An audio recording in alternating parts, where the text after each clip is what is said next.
My mother-in-law kicked my girlfriend and me out of her house, saying we would never amount to anything in life, and now that I'm rich, she demands that I give her our house and support her for the rest of her life. I lost my parents at a very young age, around 15 years old. It was a very difficult time in my life, mainly because I didn't have any other close relatives to help me, which led me to live on the streets. After a while, I was accepted into a government program that provided housing, half a minimum wage, and food until I turned 18. This was very beneficial for me as it gave me the opportunity to finish high school and at least find a job. However, when I turned 18, unfortunately, I was removed from the program, and to my misfortune, no job would accept me because I didn't have a home. I didn't plan for this, and honestly, it was the worst moment of my life. I felt like I had no options and that it was only a matter of time before my determination ran out, but finally, I got a job at a local diner, earning much less than the other employees, but I was happy. And it was there that I met my current girlfriend, who was a regular customer at the diner. We would talk for hours when she came in, and we started to get to know each other, eventually dating, and 6 months later, I moved in with her. My mother-in-law never liked this, and I understand, given my situation, it would be almost impossible to change my life, but I tried.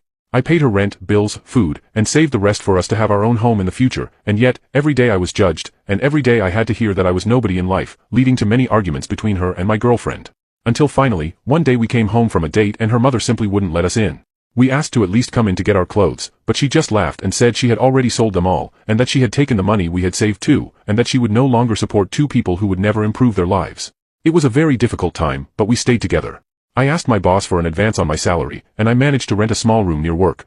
My girlfriend also started working, and little by little, we rebuilt our lives. Eventually, we decided to take out a loan and start a diner, which we would work at after our main jobs. Eventually, this diner turned into a restaurant.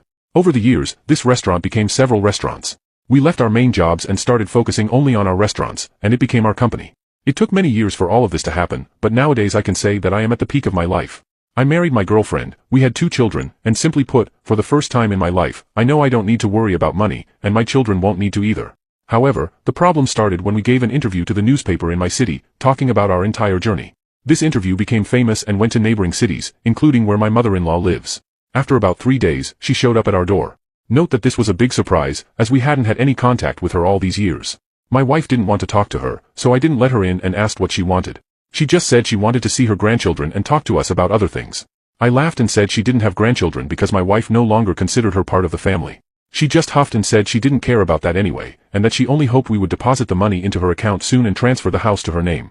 I asked what she was talking about, and she looked at me angrily and said, of course, she expected us to give her at least $10,000 monthly and the house we lived in because it was the least we could do after she gave us a place to live. I told her I had paid her rent and bills for years, and that was more than she even deserved, and she wouldn't see a penny more of my money ever again.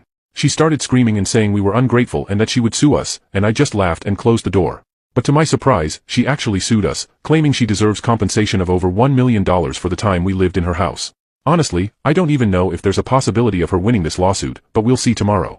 I can't believe she came looking for us after so many years just for this, and I guarantee, I'll do everything to ensure she doesn't receive a single cent of my money. You can now check if there's a part 2 by pressing share and more.